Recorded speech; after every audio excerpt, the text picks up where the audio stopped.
పెళ్ళైనా పండగైనా వేడుక ఏదైనా పట్టుచీరల ప్రత్యేక వేదిక వారాహి సిల్క్స్. నమస్తే, వెల్కమ్ టు సుమన్ టీవీ. నేను పద్మిని. ప్రస్తుతంతో పాటు ప్రముఖ ఆధ్యాత్మికవేత్త, దత్త ఉపాసకులు, శ్రీపాద శ్రీవల్లభ దత్తపీఠం వ్యవస్థాపకులు శ్రీమతి లతా దత్త గారు మనతో పాటు ఉన్నారు. మాట్లాడదాం. నమస్తే అక్క. నమస్తే పద్మిని. అక్క, సామూహిక దత్త చరిత్ర పారాయణలో భాగంగా 23వ అధ్యాయంలో ఉన్నాం. 23వ అధ్యాయం ఒకసారి మీరు చదివి వినిపిస్తే ఖచ్చితంగా వాళ్ళు కూడా ఆ రోజు గురువారం రోజు పారాయణ చేసుకుంటారు, అంటే రేపు పారాయణ చేసుకుంటారు.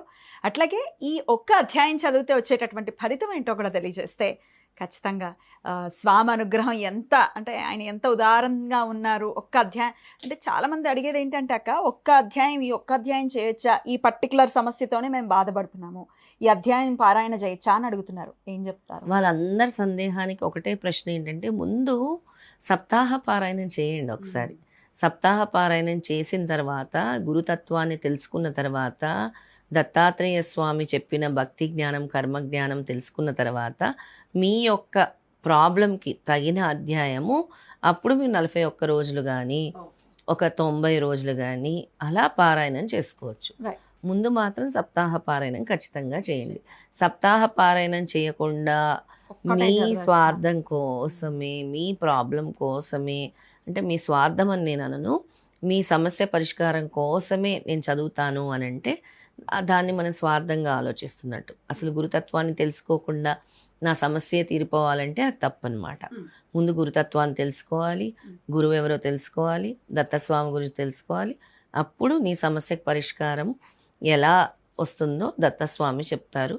ఆ అధ్యాయం ఎలా పారాయణం చేయాలో కూడా ఆయన మనకు బోధిస్తారు. ఓకే అక్క, మరి 23వ అధ్యాయం ఒకసారి చదివి వినిపిస్తారా? తప్పకుండా పద్మిని. శ్రావణ మాసం వచ్చేసింది. శ్రావణ మాసంలో కూడా అందరికీ గురువు అనుగ్రహం కలుగుతుంది. ఎందుకంటే ఈ సప్తాహ పారాయణం కాకుండా కంటిన్యూ 53 అధ్యాయాలు కూడా ప్రతి గురువారం చదువుతూ ఉన్నారు కాబట్టి ప్రతి మాసంలో వచ్చే ఫలితం కూడా ఈ పారాయణం ద్వారా ఆ దత్తభక్తులందరికి కూడా వస్తుంది. ఇక 23వ అధ్యాయము. శ్రీ గణేశాయ నమః, శ్రీ సరస్వతీ నమః, శ్రీ గురుభ్యో నమః. నామధారక. శ్రీగురుడు గొడ్డుబర్రె నుండి పాలు పితికించడంలో అంతవరకు గుప్తంగా ఉన్న ఆయన మహిమ వెల్లడైపోయింది. ఆ మర్నాడు కొందరు గ్రామస్తులు మట్టి తోలుకోవడానికి బర్రెని బాడుక్కిమ్మని అడగడానికి వచ్చారు. అప్పుడు బ్రాహ్మణుడు, అయ్యా, మా గేదె పాలిస్తున్నది కనుక ఇక నుండి దాన్ని మట్టి మోయడానికి పంపలేము అని చెప్పారు. ఆ గేదె ఇచ్చిన పాలు చూపించారు. ఆ గ్రామస్తులు, అరెరే, ఇంతవరకు ఒక్కసారైనా పాలివని బర్రె పాలు ఎలా ఇచ్చింది అని ఆశ్చర్యపోయారు. అద్భుతమైన ఈ వార్త ఆ ప్రాంతమంతా పాకి ఆ నగరమేళ రాజుకు చేరింది. అతడు ఆశ్చర్యపడి కుతూహలంతో బ్రాహ్మణుని ఇంటికి వచ్చి చూచి ఇది సంగమంలో నివసిస్తున్న యతీశ్వరుడు మహిమ అని తెలుసుకున్నారు. వెంటనే అతడు సకుటుంబ పరివారంతో కూడా సంగమానికి వెళ్ళి శ్రీగురుని పొర్లిదండాలు పెట్టి సాష్టాంగ నమస్కారం చేసి ఇలా స్తుతించారు. జగద్గురువు మీకు జయము జయము. మాయామోహితుడైన నాకు త్రిమూర్తి స్వరూపులైన మీ అపార మహిమ తెలియలేదు. పరంజ్యోతి స్వరూప, నన్ను మీరే ఈ సంసారం నుండి ఉద్ధరించాలి. పామరుల దృష్టికి మానవునిలాగా కనిపించే మీరు విశ్వకర్తలు అని స్తుతించారు. శ్రీ నృసింహ సరస్వతి సంతోషంతో అతన్ని ఆశీర్వదించి, రాజా, మేము తపస్సులము, అరణ్యంలో నివసించే సన్యాసులము. నీవు సకుటుంబంగా పరివారంతో మా దర్శనానికి వచ్చావేమి అన్నారు. రాజు సవినయంగా నమస్కరించి, ప్రభు, మీరు భక్తులను ఉద్ధరించడానికి అవతరించిన నారాయణులే. వాత్సల్యంతో వారి కోరికలు అనుగ్రహించి సంతోషపెట్టడమే మీ స్వభావం. అట్టి మీరు ఈ అడవిలో నివసించడం ఎందుకు? నా ప్రార్థనను మన్నించి మీరు గంధర్వపురంలో నివసించండి. మీరు అనుష్ఠానం చేసుకోవడానికి మఠం నిర్మించి సమర్పించుకుంటాను అన్నారు. మీరు అక్కడ నుండి మమ్మల్ని ఉద్ధరించండి, మా పట్టణాన్ని పావనం చేయండి అని స్వామి పాదాలు పట్టుకున్నాడు. అప్పుడు స్వామి, ఇది భగవత్తేచ్ఛ. మేము ప్రకటమయ్యే సమయం ఆసన్నమైనది కనుక కొంతకాలం గంధర్వపురంలో నివసించి రాజులను భక్తులను రక్షించాలి అనుకొని అనుమతించారు. రాజు ఎంతో సంతోషించి శ్రీగురుని పల్లకీలో కూర్చోబెట్టి వాయిద్య నృత్య గీతాదులతో పట్టణానికి తీసుకువెళ్ళాడు.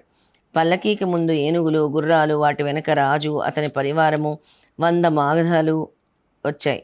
రాజు స్వయంగా స్వామికి ఛత్రం పట్టుకున్నారు. విప్రులు వేద మంత్రాలు చదువుతుంటే 100 మాగధలు శ్రీ గురుని స్తుతిస్తున్నారు. నగరవాసులందరూ భక్తితో స్వామికి ఎదురేగి జయ జయధ్వనులు చేస్తూ ఊరిలోకి తీసుకువెళ్లారు.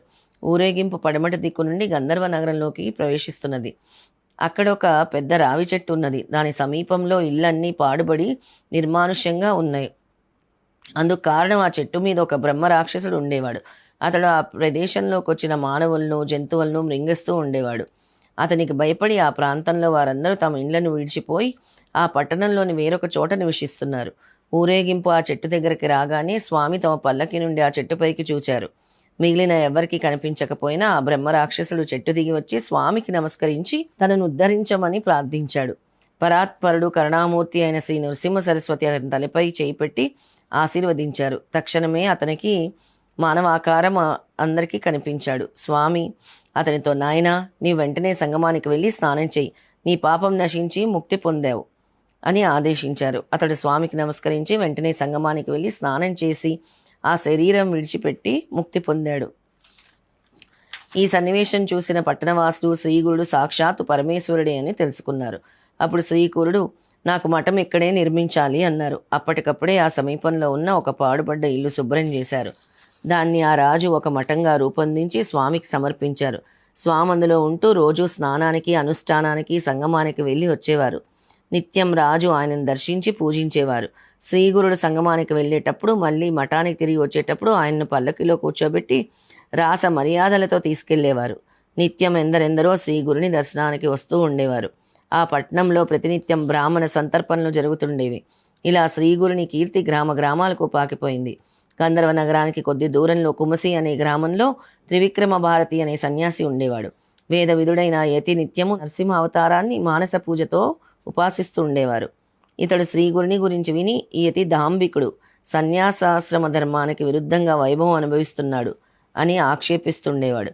విశ్వవ్యాపి సర్వసాక్షి అయిన శ్రీగురుడు ఆ సన్యాసి చేస్తున్న ఆత్మనిందను తెలుసుకున్నాడు. అప్పుడు ఒక అద్భుతం జరిగింది. ఇంతటితో 23వ అధ్యాయం సంపూర్ణం. శ్రీ దత్తాయ గురువే నమః. శ్రీపాద శ్రీవల్లభాయ నమః.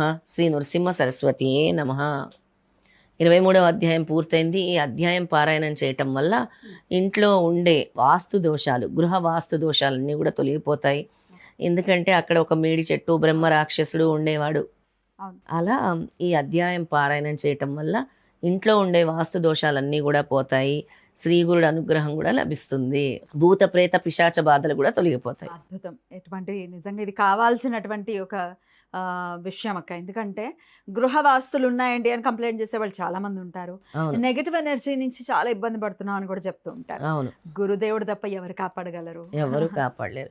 ఇప్పుడు కూడా పట్టణాల్లో తెలియక చాలా మంది సమాధుల్లో ఇల్లులు నిర్మించుకొని ఇట్లాంటి బాధలకు గురయ్యి ఆరోగ్య సమస్యలు, సడన్ డెత్స్, ఇలాంటి వాస్తు దోషాలు కూడా వస్తున్నాయి. అలాంటివన్నీ కూడా నివారించాలంటే శ్రీగురుడు చెప్పినటువంటి ఈ అధ్యాయాన్ని పారాయణం చేయాలి. మండల దీక్షలాగా 41 రోజులు పారాయణం చేయాలి, దీపాలు వెలిగించి. అద్భుతం, చాలా చక్కగా వివరించారు. ఈ అధ్యాయం కూడా పారాయణ చేసిన తర్వాత కమెంట్ సెక్షన్ లో రాయండి. 23వ అధ్యాయం కంప్లీటెడ్, జయ గురుదత్త అంటూ కమెంట్ చేయండి. అన్ని కమెంట్స్ చూస్తున్నాము. మొత్తం 52 వారాలు అయిన తర్వాత ఎవరైతే కన్సిస్టెంట్ గా మొత్తం చరిత్రని కంప్లీట్ చేశారో వారికి గురుదేవుడి ఆశీర్వాదం మీకు ఖచ్చితంగా అందుతుంది. లత గారి చేతుల మీదుగా పీఠం తరపున చాలా అద్భుతమైనటువంటి బహుమానాలు కూడా ఉన్నాయి. గురుదేవుడు అనుగ్రహం అది. సరే అక్క, చాలా అద్భుతంగా తెలియజేశారు. కృతజ్ఞతలు. నమస్తే అక్క. జై గురుదత్త. శ్రీ గురుదత్త.